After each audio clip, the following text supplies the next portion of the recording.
এটাকে বোবা বানায় দিস, দোয়া দিয়ে দিলাম আল্লাহুম্মা আমিন উম্মা আমি কিরে হাতের মধ্যে বেড়ে টয়লেট উঠলাইছি একটু আগে নতুন চাঁদ দেখছি হাইলে নতুন চাঁদ রে পায়খানার কাজ দিয়ে দেখা যায় নতুন চাঁদ উঠছে আকাশটা পরিষ্কার তাড়াতাড়ি পানি টানি খরচ করছে ডলা ঠলা দেয় নাই নতুন চাঁদ দেখলে আবার কি করেন লাগে হুম্মা আমিন কল লাগে না আল্লাহুম্মা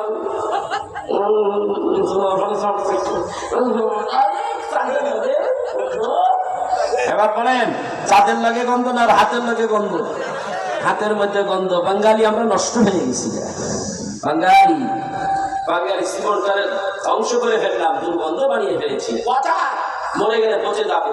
আর যদি এইভাবে আল্লাহর জিকির রাসূলের জিকির করে করে জীবনটাকে দাবি করতে পারেন তাহলে কবরের মধ্যে অক্ষত লাশ পচবে না, ওকে খাইবো না, জমেও ধরবো না। ঠিকটা বেঠিক? নাইলে জোরে জোরে বলতে হবে, নাইলে দেহ পয়সা সাফ। আল্লাহু আকবার। বলের শুনে কইছে কিন্তু দুই সাইড দিয়া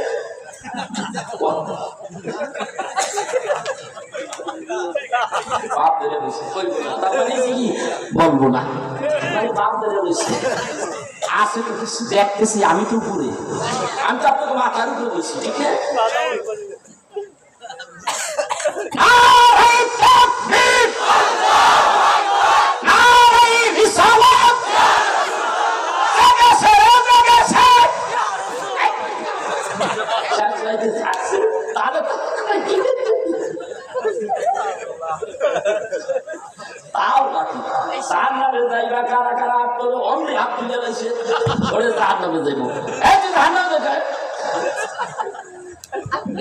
অবস্থা আমাদের একবার কাবা বাইতুল্লাহ শরীফ এখন তো কত সুন্দর, রাসূলের জামানায় একটা মঞ্চ করে দিয়েছে। কোথায়? বাইতুল্লাহর কিনারে। এই মঞ্চটা বানাইছে কাফেরের গোষ্ঠীরা। আল্লাহর হাবিব জাবালে কুবাইস পাহাড়ের কিনারে, ওখান থেকে কাবা শরীফ দেখা যায়। এখন তো বাউন্ডারি দিয়া কত কিছু। এখন আল্লাহর হাবিব কয়,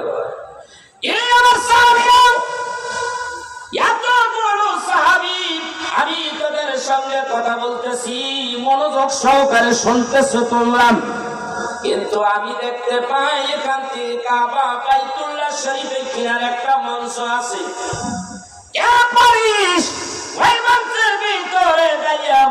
একটু কাটি কোরআন কারীম তেলাওয়াত করে আসবি, পারবিনি রে পারবিনি, কেউ পারবিনি। লাব্বাইক ইয়া রাসূলুল্লাহ। এদিকে কে হাত তুললো? সাইয়া দেখে আব্দুল্লাহ বিন মাসউদ রাদিয়াল্লাহু তাআলা আনহু হাত তুলছে। নাম হযরতে আব্দুল্লাহ বিন মাসউদ জলিল কদর সাহাবী, মাই খাওয়া সাহাবী। আল্লাহ পাকের নবী বলেন, যদি তুমি পারো তাহলে দাঁড়িয়ে থেকো না, জলদি যাও। ওখান থেকে কাবা শরীফের ওই মঞ্চের দিকে যাইতে দৌড় দিয়ে যদি যায় তাহলে 5 থেকে 6 মিনিট।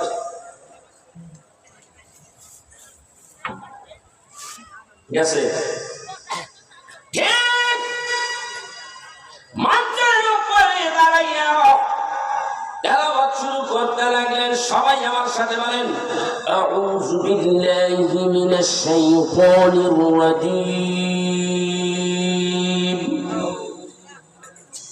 বিসমিল্লাহির রাহমানির রাহিম,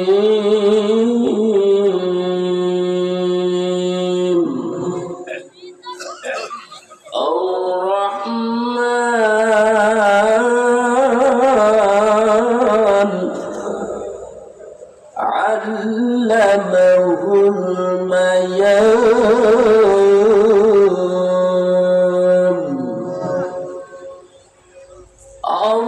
الرحمن علم القرآن خلق الإنسان علمه البيان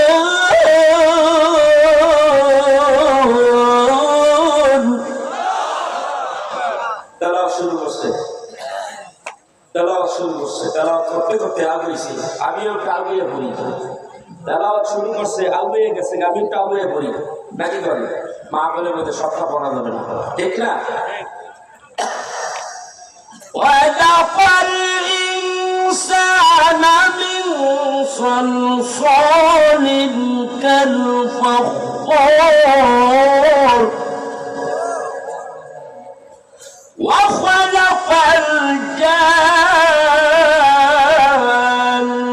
من مارج من نار فبأي آلاء ربكما تكذبان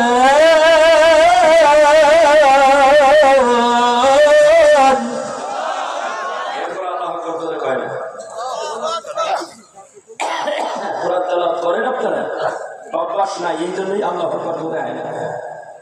সৌদি আরবে, মিশরে এভাবে টান দিলে আল্লাহ আকবারে বাবা রে বাবা, হ্যাঁ হ্যাঁ মানে প্রতিযোগিতা হয়। رب المشرقين ورب المغربين فبأي آلاء ربكما تكذبان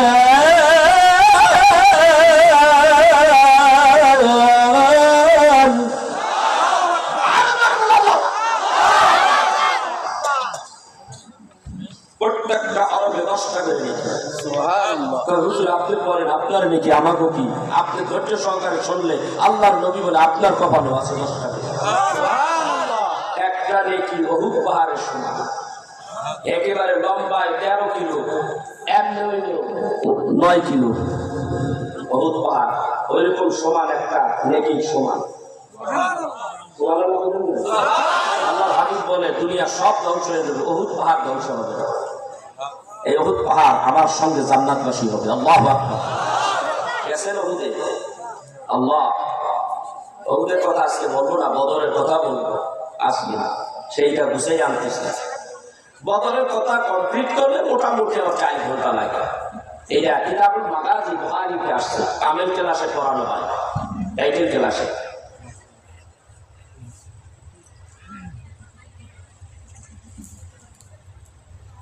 مرج البحرين يلتقيان فبأي آلاء ربكما تكذبان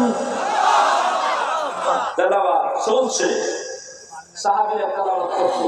এক সাহাবী বলে بسم الله الرحمن الرحيم إذا السماء انفطرت وإذا الكواكب انتصرت وإذا البحار فجرت إذا السماء انفطرت وإذا الكواكب انتصرت وإذا البحار فجرت وإذا القبور بعثرت نفس ما قدمت وأخرت يا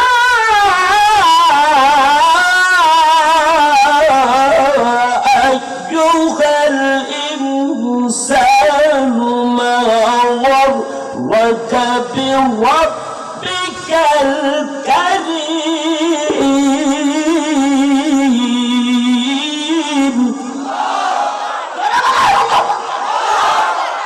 তেলাওয়াত আজকে বেশি, শেষ রাইতেও রহমত আসবে, বরকত আসতেছে। তেলাওয়াত শুরু করছি, কোনো মাহফিলে এইভাবে করি না, আজকে কি করে দেয় এই সব জয়পুরি হুজুরে রুহে যাইব, কথা কর না। রংপুরে বাড়াই দিব, রংপুর বাড়াই দিচ্ছি। আমি জিয়ারত করি রংপুরে আল্লামা শাহ কারামত আলী জানপুরি রাহমাতুল্লাহ আলাইহি, তার রওজা পাকে পাঠিয়ে দিচ্ছি। রাজি আছি না? ইরামান কাতিবিনা ইয়ালামুনা মা তাফআলুন।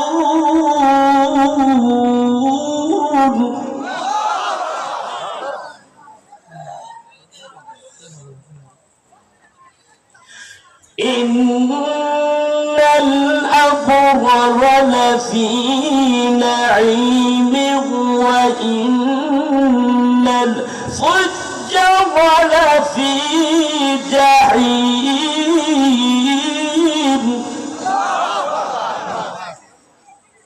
চলবে চলে। আল্লাহু আকবার কবীর। আপনি তেলাওয়াত করবেন, আবার ওয়াজ করা যাবে না। আল্লাহ তুই মাফ করিস। তেলাওয়াত সারা বিশ্বের মানুষ কোরআন তেলাওয়াত, এমন তেলাওয়াত পৃথিবীতে যত ভালোই লাগুক গান বাজনা, একবার দুইবার তিনবার পাঁচবার 10 বার শোনে, 3 দিন 4 দিন 5 দিন শোনে, পরে নাই চোখের পলক কি হয়েছে তোমার ঝলক। ওই গাইবান্ধার একটা আছে না, ওটা দরকার, ওই খালি তাই করে। দুনিয়াটা মস্ত বড়, খাও গাও আবুল তাবুল।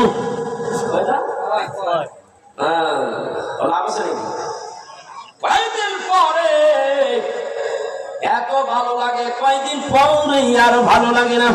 লাগে না না, অথচ এই কোরআন আজকের থেকে 1500 বছর ধরে এই পর্যন্ত হোটেল রেস্তোরাঁয় সকালে গাড়িতে আসে না নেই, বিভিন্ন বক্তব্য মঞ্চে আজও বেঁধে আসছেন। ফজরের নামাজের পরে ইমাম সাহেব সূরা ফাতিহা পড়ে একটা সহজ সূরা, এমন কোন বাঙালি নাই সূরা ফাতিহাটা মুখস্থ জানা নাই। ইমাম সাহেবের পিছনে 40 বছর ধরে যে নামাজ পড়ে ফজরের নামাজ, বলুন তো দেখি 40 বছর ধরে সূরা ফাতিহা দিয়া ফজরের নামাজ পড়াইলাম, একটা মুসলমান কি বলছে এটা বন্ধ করো, ভালো লাগে না, আরেকটা বদলাম বলবেও না। 1500 বছর ধরে কইতে আছে, বন্ধ আর হয় না, চলতেই থাকবে। আব্দুল্লাহ বিন মাসউদ রাদিয়াল্লাহু তাআলা আনহু এখানে রাখছিলাম না, তেলাওয়াত করতেছে, এমনই সামনে একজন ইহুদির বাচ্চা আবু জাহেলের কাছে দৌড়াইয়া যায়, খবর পায় ইয়া মক্কার সরদার, আমাদের সরদার গুরু ঠাকুর শোনো, মুসলমানের বাচ্চার কত বড় সাহস, আমাদের মঞ্চের উপরে দাঁড়াইয়া দাঁড়াইয়া কোরআন কারীম তেলাওয়াত করে। বিচারটা আবু জাহেল তুমি করবানি, না হলে আমার সহ্য হইতেছে না, আমি করব। বিচার তুমি করবা না আমি করব। হযরতে রাসূল আরবি সাল্লাল্লাহু আলাইহি সাল্লামের হুকুমে সেই সাহাবী তেলাওয়াত করতেছে, আর এই দাঁড়িয়ে কইতে আছে যে তুমি কি বিচার করবা না আমি করব। তখন আবু জাহেল বলতেছে না, তোমরা চিন্তা করো, আমি নিজে বিচার করব। আবু জাহেল মঞ্চের দিকে যায়, একটা চামড়ার মোজা পরিধান করে, গভীর মনোযোগ, হাত দিয়ে থাপ্পড় দিলে ব্যথা কম পাবে, একটা কিছু যদি পড়িয়া যদি দেয়া মারা যায় তাইলে ব্যথাটা জানি বেশি পায়। চামড়ার মোজা পরিধান করিয়া করতেছে আর মঞ্চের দিকে আগাইয়া যাচ্ছে, সোজা মঞ্চের উপরে উঠে গেছে। হযরতে আব্দুল্লাহ বিন মাসউদ চোখ বন্ধ করে কোরআন তেলাওয়াত করতেছিল, আর আবু জাহেল গাইয়া আল্লাহর হাবিবের প্রিয় সাহাবী হযরতে আব্দুল্লাহ কান বরাবর এত জোরে একটা থাপ্পড় লাগাইয়া দিয়েছে, কোরআন তেলাওয়াত বন্ধ হয়ে গেল। নাম হাত ধাক্কা দিয়ে নামাইয়া দিছে। কেমনে আসছে কোরআন বাবা? হাত ধাক্কা দিয়ে নামাই দিছে। এটা কানের গোড়ায় হাত দিয়া দিয়া যাইতে আছে নবীর কাছে, ওই যে দাবালে কোবালে পাহাড়ের কিনারে। আর এই হাত দিয়া আবু জাহেল ঘোষণা করলো, এই কালেমাতে এত মধুর, তোরা জানোস না জানোস না? কয় কি হইছে? আর কয় না। আবু জাহেল আর কয় না, কয় না কে? তো বাকিটা যদি কইতে যাই তাহলে বেজাল। কেন কয় না? আবু জাহেল জানে আমার আল্লাহর হাবিব মুহাম্মদ আল আমিন রাত্রিবেলা কোরআন তেলাওয়াত করে, কাবা বাইতুল্লাহর কিনারে বসিয়া বসিয়া কোরআন তেলাওয়াত করে। ওই সময় হযরতে নবী করিম সাল্লাল্লাহু আলাইহি ওয়াসাল্লাম তেলাওয়াত করে সূরা ইয়াসিন। ইয়াসিন ওয়াল কুরআনিল হাকীম।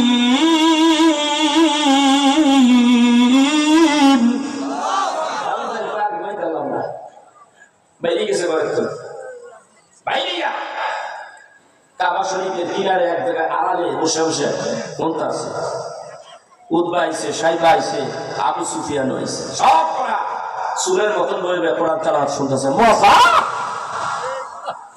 আর আমরা মুসলমান, কোরআনের সাথে কোনো সম্পর্ক নাই, এখন মোবাইলের সাথে সম্পর্ক। মোবাইল টেপতে টেপতে ঘন্টার পর ঘন্টা চলে যায় নন স্টপ। মাহফিলের মধ্যে আইসা যদি একটু বসে, হুজুর এত রাত পর্যন্ত ওয়াজ করে কে? আমাকে কি ঘুমান লাগবো না? আমি জানি ঘুম আসবা না, তুমি যাইয়া মোবাইল লইবা, মোবাইল দিয়া সারা রাত পার কইরা দিবা। এই মোবাইল তোমার শেষ কইরা দিছে, ঠিক না বেঠিক? মোবাইল ঘরের দিকে না বাইর করা পর্যন্ত ঘরের মধ্যে শান্তি আসবে না। একটা পরিবারের ভিতরে একটা অ্যান্ড্রয়েড সেট যথেষ্ট ধ্বংস করার জন্য। আর লাগে না কথা পাই না কেন? মাইও টেপে, জিও টেপে, পোলাই টেপে, পোলার বউও টেপে, নাতিও টেপে, পুতিও টেপে, খুতিও টেপে, পায়খানায়ও টেপে, প্রস্রাবখানায়ও টিপতে আসে। কথা তো ছিল এইটা দিয়া কোরআন তেলাওয়াত করা। দিনের বেলায় আবু জাহেল যুক্তি দিত, খবরদার, আমরা তো শুনছি, তোরা কিন্তু শুনিস না, কেউ জানি শুনে না, খবরদার। আর মুহাম্মদ সাল্লাল্লাহু আলাইহি ওয়াসাল্লাম গাড়ির পথে যদি কোরআন তেলাওয়াত করে, তো তোরা একটা কাজ করবি। কি কাজ করবি? আল্লাহ কোরআন থেকে জেনে নিবি। ওয়াকালাল্লাযীনা কাফারু লা তাসমাউ লিহাযাল কুরআন لهذا القرآن والغوا فيه لعلكم تغلبون।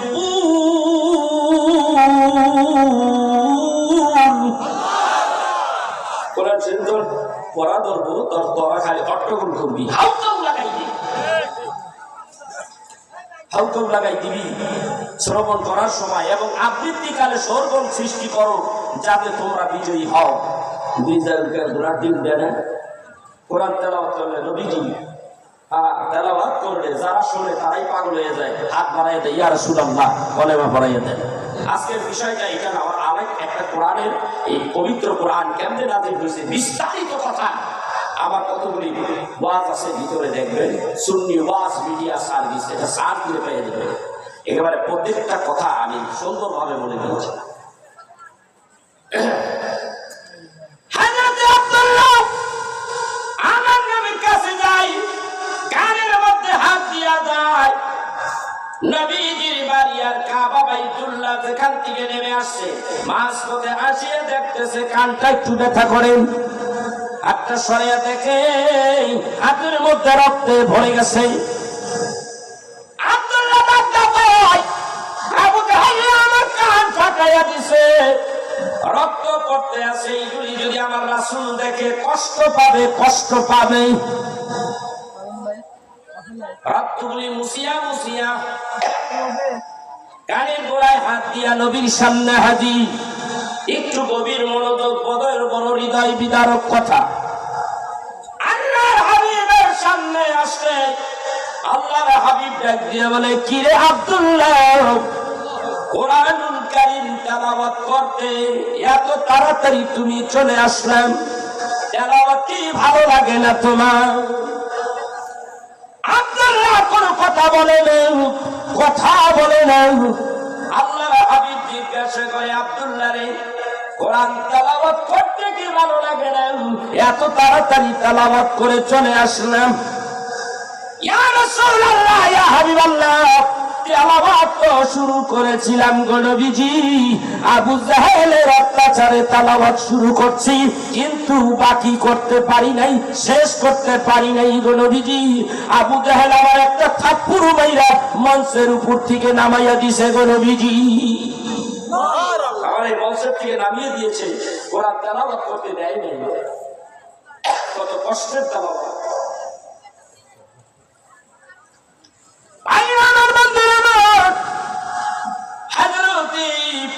রাসূলে আরবি সাহাবীদের সঙ্গে কথা বলেন।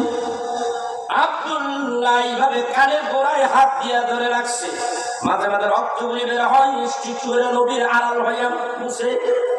নবী কিন্তু দেখা বালাইছে, কানের গোড়ায় এইভাবে হাত লাগাইছো, কারণ কি? কি হয়েছে দেখি, হাতটা একটু সরাও ইয়া রাসূলুল্লাহ। কিচ্ছু হয় নাই গো নবীজি, কিচ্ছু হয় নাই।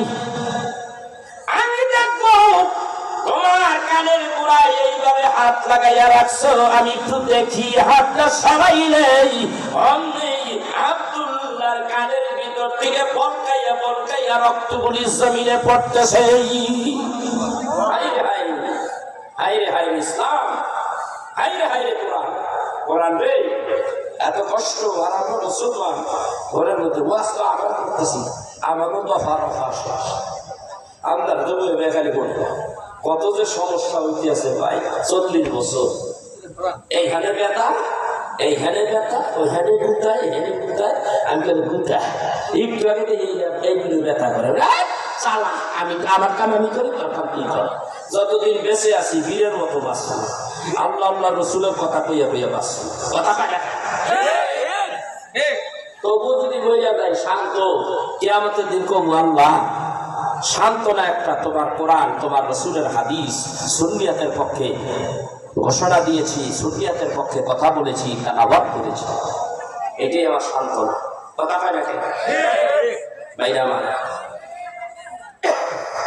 হাবিব ডাক দিয়ে বলেন, আব্দুল্লাহ এটা কেমন করে হইল? ইয়া রাসূলুল্লাহ, ইয়া হাবিবাল্লাহ, আবু জাহেল হাতের মধ্যে চামড়ার মোজাটা পরিয়া এত জোরে থাপ্পড় মেরেছে গো নবীজি, থাপ্পড়ের আঘাতে আমার কর্ণ ফেটে গিয়েছে গো নবীজি, রক্ত বের হয়ে গেছে গো নবীজি। আমার দ্বীনের নবী বলেন, আব্দুল্লাহ রে, ব্যথা লাগেনি? ইয়া রাসূলুল্লাহ, ব্যথা লাগে, ব্যথা লাগে। এতক্ষণ কাঁদতে নাই, হাবিব যখন জিগাইছে ব্যথা লাগেনি, আব্দুল্লাহ এবার কান্না শুরু করে দিয়েছে। আব্দুল্লাহর কান্নায় কান্নায় অশ্রু কান্দে নবীজি, চোখের পানিতে দাড়ি ভিজে ভিজে, জুব্বা ভিজে যায়। আল্লাহ ডাকতে বলে, জিবরাইল,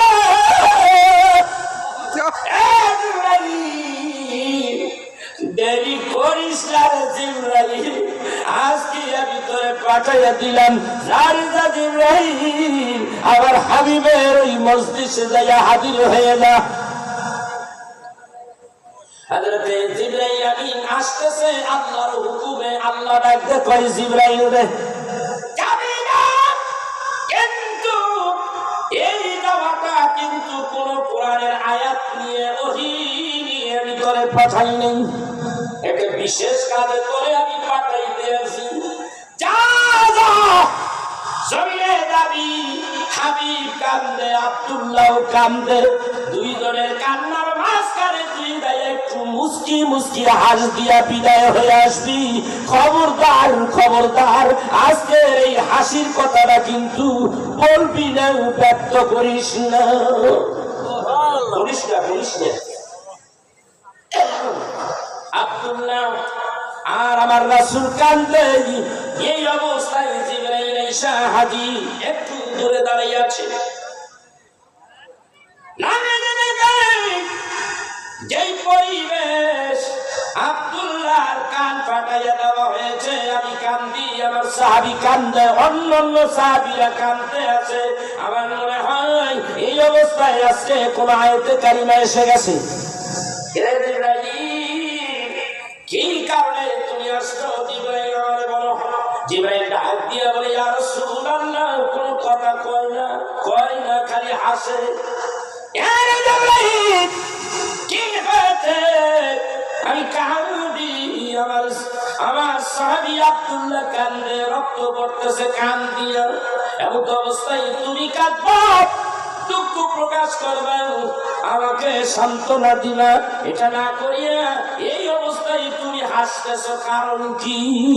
ইয়া রাসূলুল্লাহ, ইয়া হাবিবাল্লাহ, বারবার আপনি যখন আমারে জিজ্ঞাসা করেন আমি কেন হাসি নবীজি, এই কথা আমি বলবো না, এই মক্কায় এই জবাব দেব না, আপনার প্রশ্নের জবাব মক্কা নগরে দেব না, আমি আপনার এই প্রশ্নের জবাব মদিনায় দিয়া দেব গো নবীজি।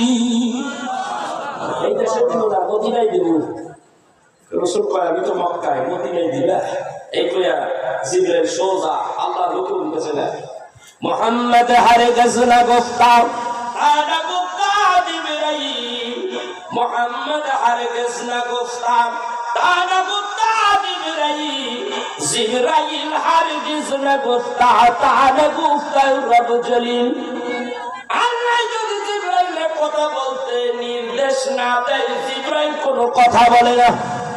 হাবিবুল্লাহ নবী কোনো কথা বলে না যদি জিবরাইল আইসা নবীকে না বলে, হাবিব আয়াত এসে গেছে, আপনি শোনেন আর বলে দেন। নবী কয় কোনো কথা হয় না যদি জিবরাইল না বলে, কারণ আমি না বলি সবই আসমানের কথা বলি। মা ইয়ান্তিকু আনিল হাওয়া ইন হুয়া ইল্লা ওয়াহয়ু ইউহা।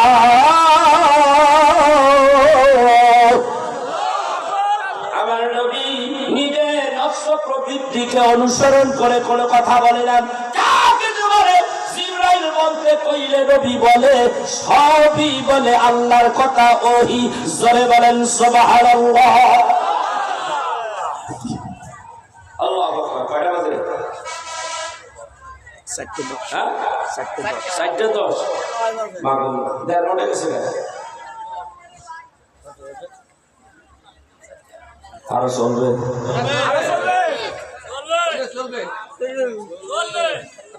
বাইকের ইউনিট কেন চাই? বাইকের ইউনিট কেন চাই?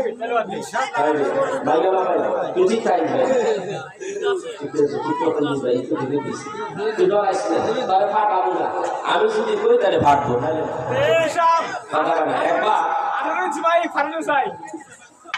হবে না। সঙ্গী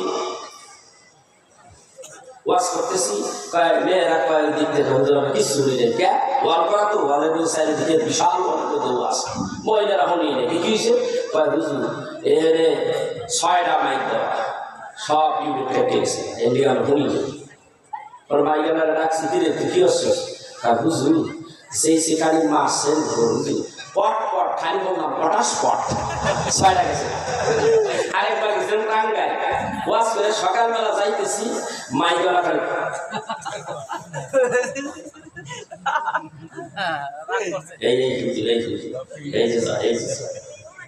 চিন্তা করছে ভাই, অভিশাপ অভিশাপ ইসলাম বলে আমি ইউটিউবে তাইলাম মানুষ, তোরা আমি দুর্বল দুর্বল মাইক আমার সামনে আনিস।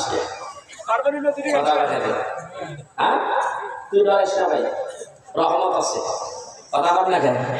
ঠিক আছে, মদিনায় যাবো, কথা কয় না, ওদের সবাই মিলে মদিনায় যাবো, তাইলে মদিনার থেকে আমরা শুনবো এই কথা। রাজি আছি?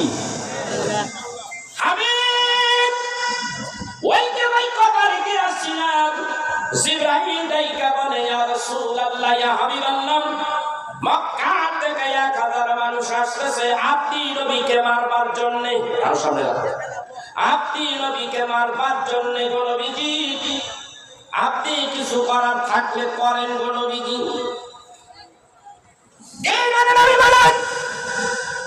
মাত্র 2 বছর হয় মদিনায় আমি এসেছি যতগুলি সাহাবী আছে কোন সাহাবী অস্ত্র পরিচালনা করতে পারে না জিহাদের ময়দানে টিকে থাকবে কিভাবে অস্ত্র পরিচালনা করতে হয় এরা তো পারে না কি করব আল্লাহ তাআলার কাছে হাত তুললেন বুখারীতে আছে কোথায় হাত তুলছে কোথায় আল্লাহর কাছে আল্লাহ রে এই অবস্থা এখন কি করি আল্লাহ ডাকটা করে লোক গুছাইয়া লাও ময়দানে যাও সাহায্য আমি আল্লাহ করব নবী কয় এবার রেডি আমি দেখতেছি মাত্র না শুরু করলাম আর কয় দিয়ে হ্যাঁ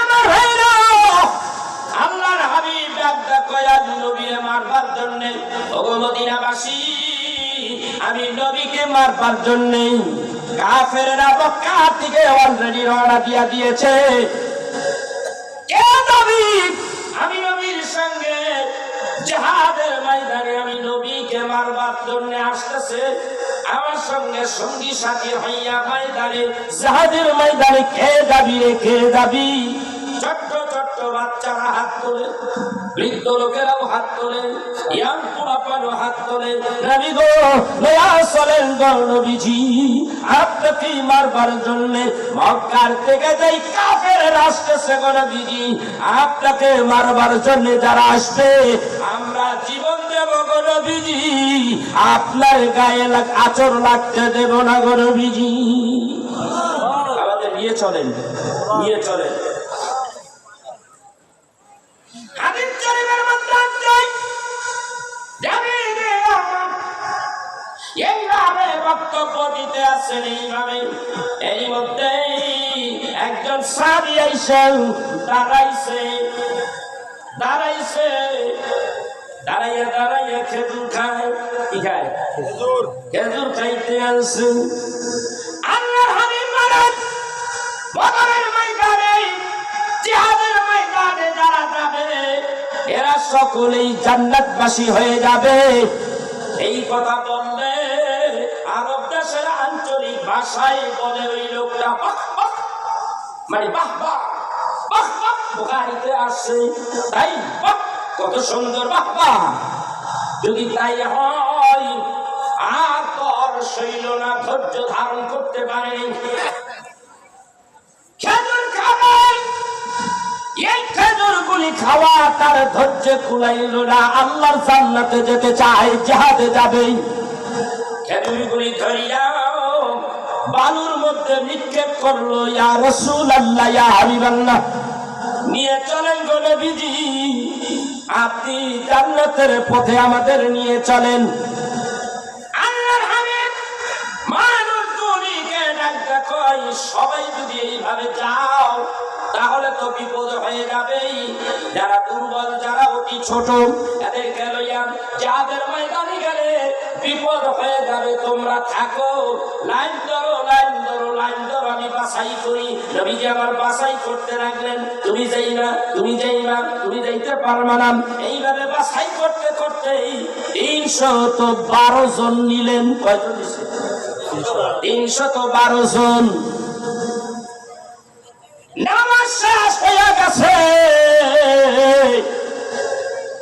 রওনা হবে প্রস্তুতি নিতেছে এর মধ্যে পাশের গ্রামে একটা যুবক আসলেন দৌড়াইয়া ইয়া রাসূলুল্লাহ ইয়া হাবিবাল্লাহ আমি আসছি গো নবীজি অনুমতি দেন আমি এই বদরের ময়দানে যাব গো নবীজি ঈদের নবী তার দিকে একটু তাকাইলেন না না তুমি ছোট মানুষ তুমি যাইতে পারবা না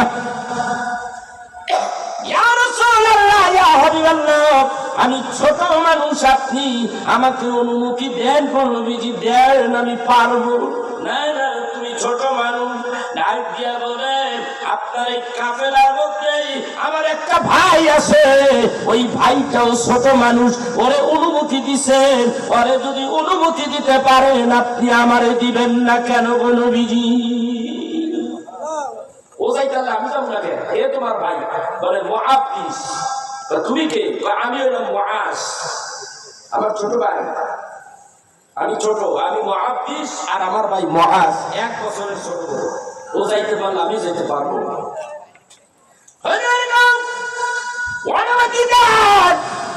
আল্লাহ হাবিব অনুমতি দেয় না।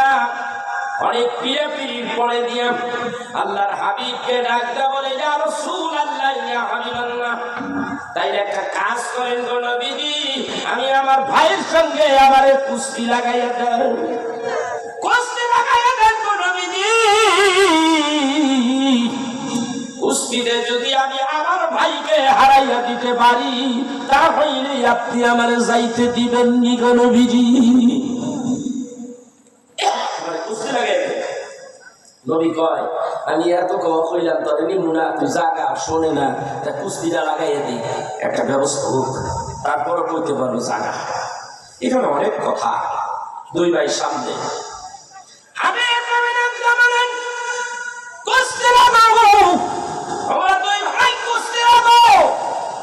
ওই কুস্তি লাগানোর জন্য দুই ভাই সামনাসামনি মুখামুখি। নবীও পাশে দাঁড়াই আছে। ছোট ভাই বড় ভাইকে আকার ইঙ্গিতে, চোখের ইঙ্গিতে বুঝাইয়া দেয়, ভাই আমি কিন্তু তোমার ছোট ভাই, তুমি বড় ভাই আমার। ভাই আমি জানি তুমি বড়, শক্তি তোমার গায়ে বেশি, আমি ছোট, আমি পারি না, তোমার সাথে পারবো না। তবে একটা কাজ কইরো রে ভাই, তোমার তো পারমিশন দিয়েই দিছে রে ভাই, আমি যদি তোমাকে ধাক্কা দেই তুমি পড়ে যাইও রে ভাই, আমার একটু তোমার বুকের উপরে বসে দেওয়ার সুযোগ করে দিও রে ভাই। তুমি চাইবে তোমারটা ক্যান্সেল হবে না, আমারটা রাজি হয়ে যাবে, রাসূল পারমিশন দিয়ে দিব। অমনি ছোট ভাই বড় ভাই ছোট ভাইয়ের অনুমতি দিয়ে দিলেন।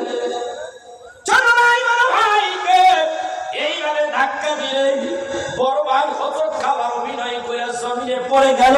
অমনি ছোট ভাই যাইয়া বড় ভাই বুকের উপরে চেপে বসলো, এখানে চাটা দিয়ে ধরলো আর ডাক দিয়ে বলেন, ইয়া রাসূলুল্লাহ, ইয়া হাবিবাল্লাহ, দেখেন গো নবীজি, দেখলেন কি গো নবীজি, কত তাড়াতাড়ি আমি আমার বড় ভাইয়ের জমিনে শোয়াইয়া দিয়েছি।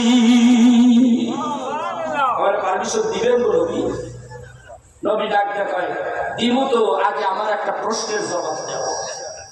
কি কয়? আগে আমার একটা প্রশ্নের জবাব দাও। ইয়া রাসূলুল্লাহ, কি প্রশ্ন গো নবীজি? তারা দুই ভাই ছোট মানুষ, আমি জানতে চাই তোরা কেন বদরের ময়দানে যাইতে চাস, কি কারণে যাইতে চাস আমারে বল। এইটার নামই হলো রাসূলের মহব্বত, ভালোবাসা।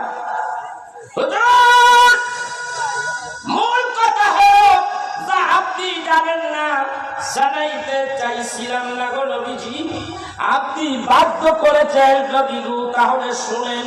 আজকের থেকে 2 বছর আগে মক্কার থেকে মদিনায় আসলেন হিজরত করিয়া। যখন মক্কায় আসলেন আপনি উটের পিছনে, উটের পিঠের থেকে নামলেন। অমনি মদিনাবাসী আপনি নবীকে চতুর্দিক দিয়ে ঘেরাও করে ধরেছে। আপনি নবী বলেছেন, ও মদিনাবাসী, আমার মায়ের দেশ বাবার দেশ সারিয়া সারিয়া আমি তোদের দেশে আসলাম, আবু জেহেলের অত্যাচারে আমি থাকতে পারলাম না, আবু জেহেল আমাকে মেরে ফেলতো, আবু জেহেলের অত্যাচারে আমি আমার মাতৃভূমিতে থাকতে পারলাম না, আমি তোদের কাছে আসলাম, আমারে তোরা পাহারা দিয়ে রাখবি নি বল। সবাই বলেছিল, ইয়া রাসূলুল্লাহ, ইয়া হাবিবাল্লাহ, নবী গো, কোন কাফেরের বাচ্চা এমন হিম্মত নাই আমাদের সামনে আপনি নবীর গায়ে টাচ করে জীবন যাবে গো নবীজি, তাজা রক্ত বুকের থেকে জড়িয়ে দেব গো নবীজি, তবু আপনার গায়ের মধ্যে একটা আচর লাগতে দেব না গো নবীজি। আপনি তো কেঁদে কেঁদে বলেছিলেন নবী আমরা দুই ভাই কষ্ট পেয়েছিলাম, আমরা একটুখানি কাছের থেকে একটু দূরে ছিলাম। তখন আমার ভাই, বড় ভাই আর আমি ছোট ভাই দুইজনে যুক্তি করেছিলাম। কি যুক্তি? যুক্তি করেছিলাম আমরা ছোট মানুষ, আমাদের কথার কোনো দাম থাকবে কি থাকবে না জানি না, তবে এই দেশে কোনদিন যদি আবু জাহেলের বাগে পাই, একবার যদি আবু জাহেলের চোখে দেখি, তাহলে আমার রাসূলের বদলা নেব, আমার রাসূলের বদলা নেব। আবু জাহেলের যদি বাগে পাই, আবু জাহেলের ধইরা পেটাবো, আমরা দুই ভাই পিটাবো, আর আমার হাবিবুল্লাহ নবীর এই প্রতিশোধটা নিয়ে ছাড়বো। এই জন্যই আজকে আবু জাহেল আসতেছে আপনাকে মারবার জন্য, সাহস তো কম নয়। আপনি নবীকে মারবেন, আপনি নবীকে মারবার জন্য আবু জাহেল আসতেছে মক্কা থেকে, সাহস তো কম নয়। আমরা বেঁচে থাকতে আপনার গায়ে হাত তুলতে দেব? নবী খুশি নেবেন না, কথা কয় না।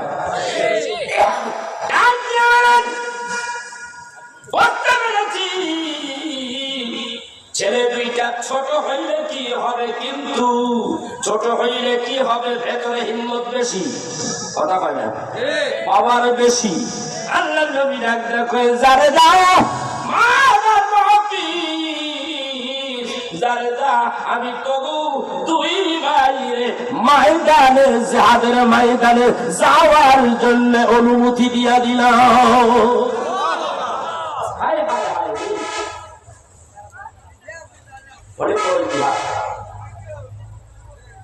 রাসূল আরবি সাল্লাল্লাহু আলাইহি সাল্লাম ময়দানে 313 জন নিয়ে একেবারে বদরের ময়দানে, যেখানে এই জিহাদটা হয়েছে, আমি ওই স্পটে গিয়েছিলাম। এইবার আমি ধীরে ধীরে বলি, আপনারা শুনতে থাকেন, শুনবেন তো? মজার একটা মজা নাই, আহার হৃদয় বিদার কথা, ইতিহাস, চাক্ষুষ ইতিহাস, কোরআনে আসছে, হাদিসে আসছে। ওই জিহাদের ময়দানে যারা শহীদ হয়েছে তাদের চার, ওই বদরের ময়দানে এরকম সৌদি সরকার নামগুলি আরবিতে, আমার মোবাইলে আসছে, ওই চারটা সহকারে ভিডিও করে নিয়ে আসছে, সব আছে আমার চ্যানেলের ভিতরে। ওখানে আমি একটা বিরাট আলোচনা তুলে ধরেছি। ওখানে লেখা আছে বদরের ময়দানে وَلَقَدْ نَصَرَكُمُ اللَّهُ بِبَدْرٍ وَأَنْتُمْ أَذِلَّةٌ فَاتَّقُوا اللَّهَ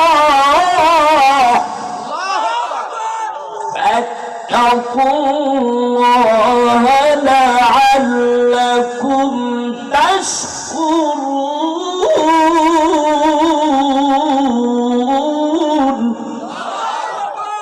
আল্লাহ ডাক দেখে, ও বদরবাসীরা, বিজয় হয়ে আইছো, স্মরণ করো সেই কথা যখন বদরের ময়দানে তোমরা ছিলে হিরো বলে, আমি আল্লাহ তোমাদেরকে বিজয় করেছি, শক্তি দিয়েছি, স্মরণ করো সেই কথা।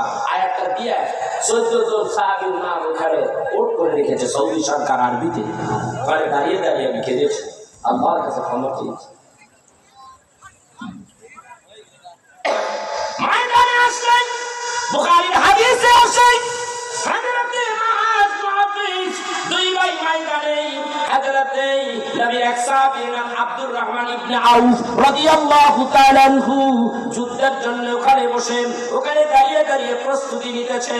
এমন সময় ওই দুই যুবক, ওই দুই যে ছেলেটাকে দেখলেন, বুখারীর হাদিস আছে, ছেলে দুইটা দেখিলাম আল্লাহর হাবিব বিরক্ত অনুভব করতেছে আর মনে মনে চিন্তা করতে আছে, এতটুকু ছোট বাচ্চাদেরকে কে ময়দানে আসার অনুমতি দিয়েছে? জিয়াদি করবো না, ওদের রক্ষা করবো, এটা আরেক বিপদ। এই কথা চিন্তা করতে করতেই ওই দুই যুবক যাইয়ান হযরতে আব্দুর রহমান ইবনে আউফ রাদিয়াল্লাহু তাআলা আনহুকে ডাকতে বলেন, আপনি হইলেন মদিনার মানুষ, মদিনার মানুষ গো, চাচা যান, আব্দুর রহমান ইবনে আউফ, আপনি হইলেন মুহাজির, মদিনার মানুষ। আপনি তো আবু জাহেলকে চিনেন গো, আবু জাহেলকে চিনেন। আপনি বলেন এর মধ্যে কাফেরদের মধ্যে আবু জাহেল কোনটা? ডাক দিয়া বলেন আবু জাহেল কোনটা? এটা দিয়ে তোমরা কি করবা? সারা দুইটা ডাক দিয়ে বলেন কাকারে প্রশ্ন করলাম একটা, উত্তর দিলেন আরেকটা। এমন প্রশ্ন তো আপনার কাছে উত্তর তো এমনটা আশা করি নাই। খাইছে বাচ্চা শরীরে কি হতে আছে কথা পাস জানি কেমন। আমি আঙ্গুলটা উঁচা করলাম, কি কয় আঙ্গুলটা উঁচা করলাম। এই বাচ্চা দুটার কথা এখানে রেখে গেলাম। যদি এখন পড়ে ফেলাই তাহলে পুরো ঘটনাটা এলোমেলো হয়ে যাবে। সাইজ মতো করতে হবে, ঠিক না? বুখারী বর্ণনায় আসছে দুই দল খারাই গেছে, এইটারে 1000, এইটারে 300 মানুষ।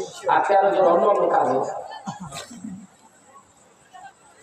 আবু জাহেল জিহাদের ময়দানে সারি সারি হইয়া ফুর্তি করে, যেহেতু আমাদের দল জিহাদ জানে, যুদ্ধ জানে, ট্রেনিং আছে। আবু জাহেল বড় ঘোড়ার উপরে বসে আছে। শুধু অনুমতি হইলেই হয়, সমঝোতার মাধ্যমে শুরু হয়ে যাবে। সর দহন করে ওইভাবে না, সিস্টেম আছে জিহাদ। এরই মধ্যেই কেরানা গোত্রের লিডার সরাকার রূপ ধরিয়া শয়তান আইয়া পড়ছে। আবু জাহেল কাছে ভাই তুই এনে পাইলা, আমি শুনলাম তুমি বলে এখানে আসছো মুসলমানদের লোক, আজকে তোমারই হবে, তোমার সাহায্য করার জন্য আসছি। আবু জাহেল খুশি না বেজা? বাক বাক বাকুম বাক বাক বাকুম ওই পুরো জায়গায় ফুটবলের মতো খেল ফালাইতেছে। আমার পক্ষ আমার লজ্জা বলে মুসলমানেরা তোমাদের সাথে পারবে না। ইন্নী জাআলুল লাকুম, নিশ্চয়ই আমি তোমাদের মদদ দেব, শক্তি যোগাবো। আবু জাহেল খুশির ঠেলায় ফুটবলের মতো খালি ফাল মারে। শুরু হয়ে গেল জিহাদের ময়দানে জিহাদ। ভাই আমার বন্ধুরা আমার, তাইলে আল্লাহর হাবিব কোথায়, আমরা ওইখানে একটু যাওয়া লাগে কিনা? হাবিব পাহাড়ের উপরে একটুখানি নিচের দিকে, পাহাড়ের উপর একটু আড়ালে একটা তাবু করিয়া আল্লাহর হাবিবকে তার ভিতরে রাখা হয়েছে। কারণ হাবিবুল্লাহ নবী গো, আপনাকে মারার আসল মূল টার্গেট হলেন আপনি। সেই জন্যই আমরা আপনাকে বাঁচাবার জন্য এই পদ্ধতি নিয়েছি। এই তাঁবুর ভিতরে আপনি বসে থাকুন, আর হযরতে আবু বকর নাঙ্গা তলোয়ারি নিয়ে দরজার কিনারায় পাহারা দেবে গো নবীজি। এইভাবেই চলল। অনেক পরে আল্লাহর হাবিব চিন্তা করে, আমার সাহাবীরা জিহাদের ময়দানে জিহাদের কলা কৌশল তো তারা বুঝে না, ওদেরকে আমি জিহাদের ময়দানে নামাইয়া আমি নিরাপদে তাঁবুর ভিতরে থাকবো। এইটা কেমন হয়? এটা কেমন হয়? হযরতে রাসূল আরবী সাল্লাল্লাহু আলাইহি সাল্লাম ভেতর থেকে বের হয়ে আসলেন, একেবারে যাইতে যাইতে পাহাড়ের উপরে। আমার কথা বলে, ইয়া রাসূলুল্লাহ, ইয়া হাবিবাল্লাহ, বের হবেন না গো নবীজি। কেন বের হন? নবী ডাক দিয়া বলে, জিহাদের ময়দানে আমার এই সাহাবীগুলি কেমন অবস্থায় আছে আমার একটু দেখতে হবে। নবী তাকাইয়া দেখে, সবটাই পর্যবেক্ষণ করতেছে, সবটাই নবী দেখে। মুসলমানদেরকে দেখা যায় না, শুধু কাফের আর কাফের দেখা যায়। নবী আমার পাগল হয়ে গেছে, আমার সাহাবীগুলি কই? নবী আমার পাগলের মতো হইয়া গেছে। পরনের মধ্যে একটা সাদা রঙের একটা চাদর পরা, একটা গায়ের মধ্যে পরা। এই অবস্থায় আল্লাহর হাবিব আরেকটা পাহাড় বেশি উঁচু, ওই পাহাড়ের উপরে দৌড়াইয়া উঠা গেছে। আল্লাহ রে, ওগো আল্লাহ, তুমি কি করলা রে? আল্লাহ, আল্লাহ রে, আমার একটা সাহাবী আমি দেখি না আল্লাহ। হযরত আবু বকর দৌড়াইয়া দেখে বলে ইয়া রাসূলুল্লাহ, কাঁদবেন না গো নবীজি, চিন্তা করেন না, একটু তাকাইয়া দেখেন আপনি কাঁদবেন কেন গো নবীজি? বলে একটা সাহাবী তো বেঁচে নাই, দেখি না। ইয়া রাসূলুল্লাহ, তাকাইয়া দেখেন সাহাবীরা ময়দানে, জিহাদের ময়দানে এখনো টিকে আছে গো নবীজি।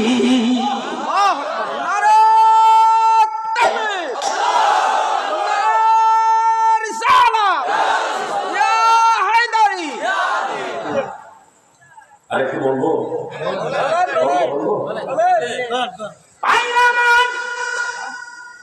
আজকের এই মাহফিল, এই বয়ান যাদের ভালো লাগে না, যারা উঠিয়া দৌড় পাবে, আমি মনে করি এইগুলি ইন্টারন্যাশনাল বেয়াদব। কারণ এর চাইতেই ভালো আলোচনা আমার আর জানা নেই।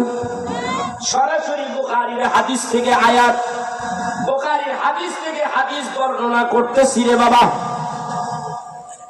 কত হৃদয় বিদারক ইসলামের ইতিহাস সব জানা দরকার। হিন্দুদের কিচ্ছা তুমি জানো, নাটকের কিচ্ছা জানো, সিনেমার কিচ্ছা জানো, দুনিয়ার সব কিচ্ছা জানো, ইসলামের কিচ্ছা জানো না। এই তো প্রথম জিহাদের ময়দানে প্রথম জিহাদ, এই জিহাদের এই ঘটনা, এই ইতিহাস তোমার আমার জানা দরকার আছে না নাই? কথা বলে না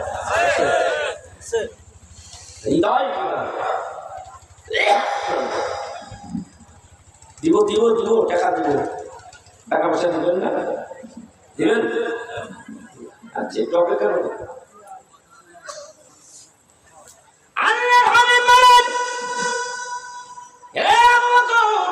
আমি নজর করে দেখি, আমি সাহাবীদেরকে দেখি না, শুধু কাফের মুশরিকদেরই দেখতে পাই। আমি বললাম নবী আল্লাহর কাছে হাত করলেন, আল্লাহ রে, তুমি তো আমার সঙ্গে ওয়াদা করেছো সাহায্য করবা, এই অবস্থা কেন? এরা যদি মরে যায়, 313 জন যদি এরা যদি মরে যায়, তাহলে তুমি বলো আমি ইসলামের দাওয়াত কাদেরকে নিয়ে সামনে আগাবো গো নবীজি? আল্লাহ, আমি কেমনে আগাবো, সামনে কিভাবে আগাবো তুমি বলো। এইভাবে তুলতে হয়। বুখারী শরীফের হাদিসে আসছে, নবী হাত তুলতে মাথার উপর উঠে ফেললেন, ওয়াসফি হয়ে গেছে নবী, আমার পরেশান হয়ে গেছে। শরীরের দিকে হাত তুলছে, পরে শরীরের দিকে চাদরটা জমিনে পড়ে গেছে। হযরত আবু বকর বর্ণনা করেন, আমি তখন দেখলাম নবীর গোটা শরীরটা একেবারে উদাম হয়ে গেছে, শূন্য হয়ে গেছে, বস্ত্রহীন। আমি এই অবস্থায় দেখিয়া দৌড়াইয়া নবীর চাদরখানা গায়ের মধ্যে তুলিয়া আমার নবীকে বললাম, নবী গো, আপনার মুনাজাত করতে হবে না, আপনার হাত নামান গো নবীজি, পেরেশানি হবেন না। আপনি যদি এইভাবে কাঁদেন, আমি আবু বকর সইতে পারি না গো নবীজি, আমি আবু বকর সইতে পারি না।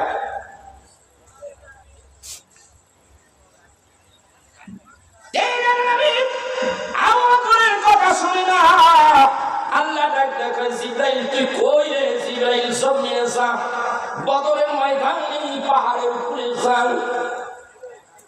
আল্লাহ তাআলা পরে বসো আমি বললাম নবীর কাছে জিবরাইলকে পাঠাইয়া দিলেন। জিবরাইল আসে, আমি এইভাবে কাঁদবেন আল্লাহ সইতে পারে না, আপনার কান্না আল্লাহ সইতে পারে না। আমি এইভাবে কাঁদবেন না গো নবীজি, মুনাজাত করতে হবে না, হাত দুইটা ধইরা ফালাইলেন। কে কার কথা শুনেন? আল্লাহ তাআলার হাবিবের কাছে আয়াতে কারিমা চলে আসলো, ওয়া কানা হাক্কান আলাইনা নাসরুল মুমিনিন। মুসলমানদেরকে সাহায্য করা আল্লাহর জন্য ওয়াজিব হয়ে গেছে। কে কার কথা বলে? হাবিব কান্তেই আছে, জিবরাইল চলে গেলেন, কান্তেই আছে। আল্লাহ, তুমি না ওয়াদা করছো আমার লোকে।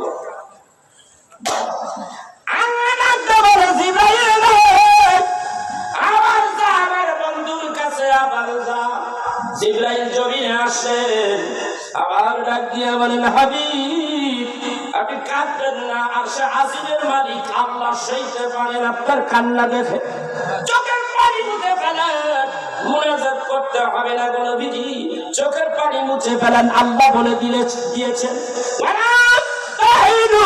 ولا تحزنوا وأنتم الأعلون إن كنتم مؤمنين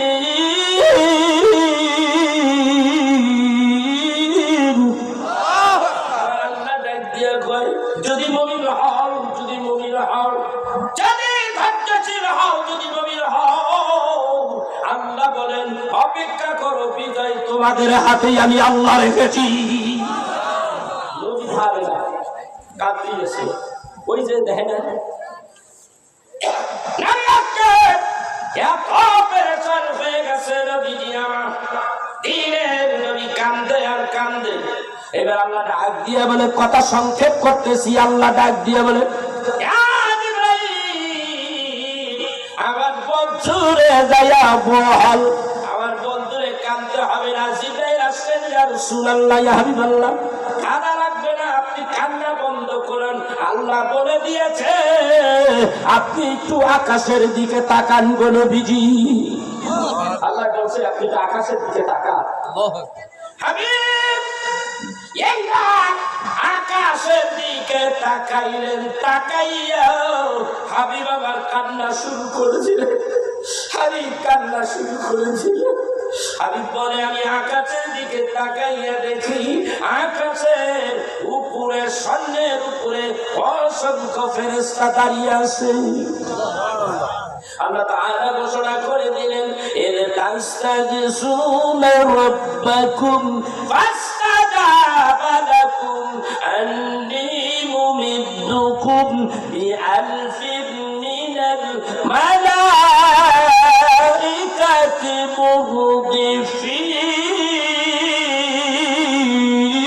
মুরদিফিন। আল্লাহ ডাকতে কয় আমি বলে দিয়েছি গো নবীজি 1000 ফেরেশতা যা যা নাম বদরের ময়দানে মুসলমানদেরকে সাহায্য করার জন্য যা, কিন্তু খালি হাতে যাইস না, একটা করে ডান্ডা লয়ে যাইস, বাড়ি দিবি। এইটা কিন্তু জিহাদের ময়দান। আল্লাহু আকবার। নামতেছে মুরদিফিন শব্দের অর্থ হলো বাইসিরিয়ার একটার পর একটা নামতেছে। বন্ধুগণ আমার, কথা সংক্ষিপ্ত, অনেক কথা বাবাম, সময় কিন্তু আমার শেষ হয়ে যাচ্ছে। এই আমার ভাই লোক, এমন অবস্থায় ফেরেশতাগুলি নামতেছে ডান্ডা লইয়া লইয়া। অনেক লম্বা কথা, কথাগুলি শেষ করতে হলে আমার কমপক্ষে আরো 2 ঘন্টার প্রয়োজন মোটামুটি। আমার ভাই, আমার বন্ধুরা, দীর্ঘ একটা কথা, দীর্ঘ আলোচনা, এখানে অনেক লম্বা আলোচনা। এই আলোচনা যদি আমি করি মাগরিব থেকে শেষ রাত পর্যন্ত, শুধু এই বুখারীর এই কথাগুলি আমি সারা রাত বসে করতে পারবো। এইটা আমার মেমোরিতে আছে ইনশাআল্লাহ। ওয়াদা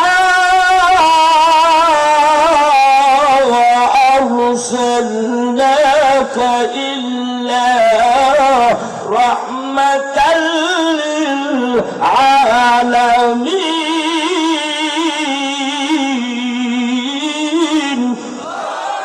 আমি বলে তুই আমার বন্ধু। ফেরেশতারা ভাই দিছে 1000 নেমে গেছে, নবী দেখতাছে নামতাছে, কাফেরদের পক্ষে দেখতাছে শয়তানটা। কে দেয়? শয়তানটা দেয়। কইছে আমি তোমার লগে আছি। ওখানে শয়তান হইলে কইতে কার কান্নার বাড়িতে দিব, বাপ তো ভালো না, শয়তানটা উল্টা পথে রওনা দিছে।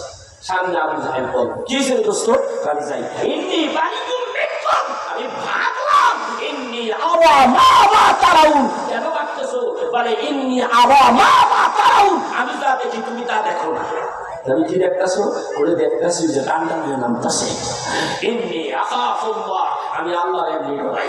চিন্তা করছে এত খুঁটি করছো, আকার কুকার জাগর দেশে এই যে জামাই গুলোতে লাগাই দেয়, হ্যাঁ বাক্কাটা লাগাই দাও, কান্দা সাইডে দিয়ে চলে যাও পলাইয়া যাও, কই তখন আল্লাহরে ডরাও না? কথা কয় না।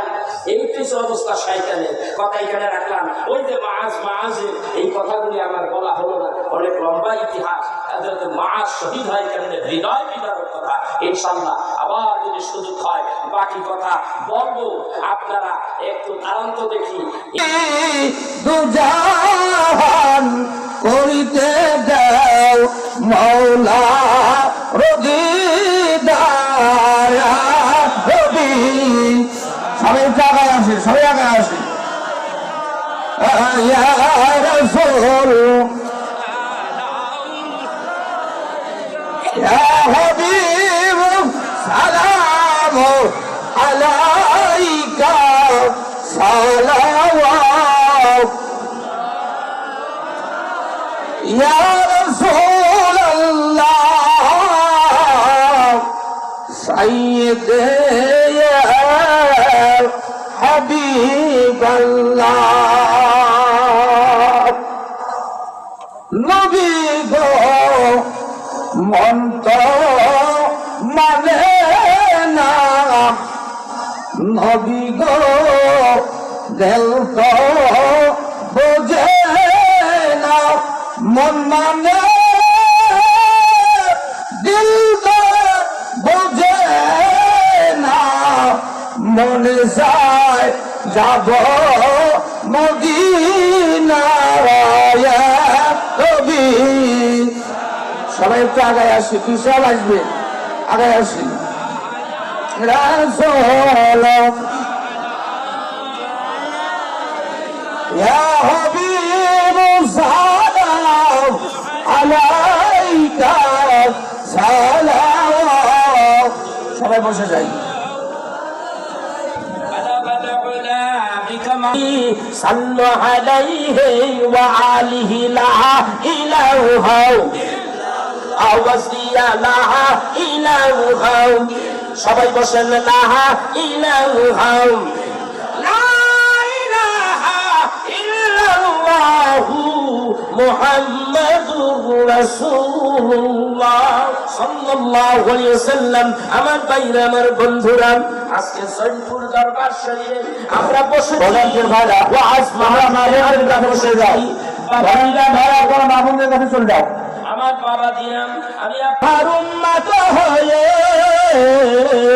আমি ধন্য গো রাসূল, তোমাকে পেয়ে আমি ধন্য গো রাসূল, তোমাকে পেয়ে। পাইটা পাড়ার হুসাইন, আল্লাহ এক বস্তা চাল দিব, আল্লাহ কবুল করো, মনে এসে পুরে ঘুরে দাও।